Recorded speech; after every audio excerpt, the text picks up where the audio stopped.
Ouais, donc il y avait encore du monde, il y avait encore beaucoup de monde, trop de monde. Et c'était encore des conditions météo qui étaient compliquées. Moi j'aurais préféré avec la Mani parce que je vois qu'il reste encore beaucoup de monde. On a parlé un peu avec Sylvain dans le final, Chavanel.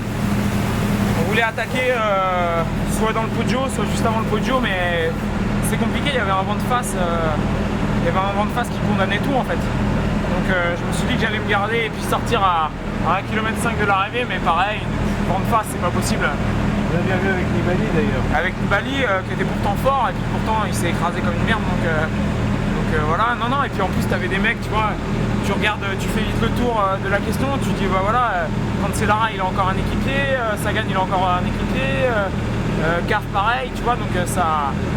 Comment ça se fait que toi tu n'en avais plus en fait? Comment ça s'est passé en fait? C'était vraiment une course d'usure, au courage. Moi j'ai fait bâcher 3-4 fois.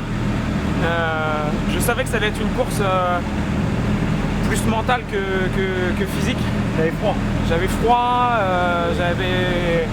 non, j'ai failli bâcher 50 fois, je suis passé par beaucoup d'états. Ce qui fait que j'ai pas bâché, c'est parce que j'ai beaucoup préparé cette course-là.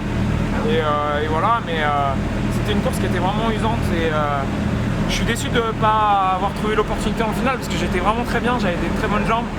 Et voilà, après j'ai eu des petits aléas pendant la course qui ont fait que j'ai pas pu m'exprimer.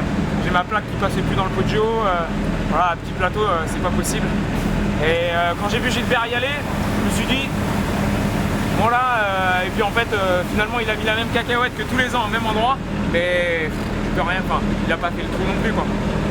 Et entre vous avez pu vous parler pendant la course ou c'était vraiment chacun pour soi? Moi j'arrivais même plus à parler tellement j'étais frigorifié, c'était une course vraiment éprouvante. Milan-San Remo, moi ça me fait assez rigoler parce que tout le monde a dit ça va être une course facile. Milan-San Remo c'est jamais une course facile, on a vu il n'y avait pas la Mani, il n'y avait pas la Pompena qui sont voulu rajouter et pourtant ça a été une course très compliquée, très dure, très usante.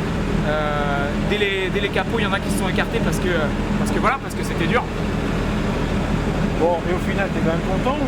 Enfin, je veux dire, par rapport aux courses qui vont arriver. Je suis content de ma condition, mais je suis frustré pour la course parce que j'avais des excellentes jambes et j'aurais pu faire quelque chose.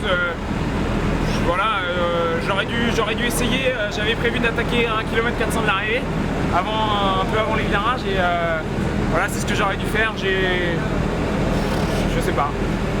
Voilà. En tout cas, tu es devenu un coureur très performant dans les classes. J'étais content de ma condition, j'étais content aussi de mon moral parce que je pense qu'il y a quelques temps, j'aurais assez rapidement baissé les bras, voilà, je me serais écouté, je me serais emporté et là je pense que depuis que je suis papa, je suis assez serein, assez posé, je m'écoute un peu moins et voilà, je suis un peu plus confiant aussi.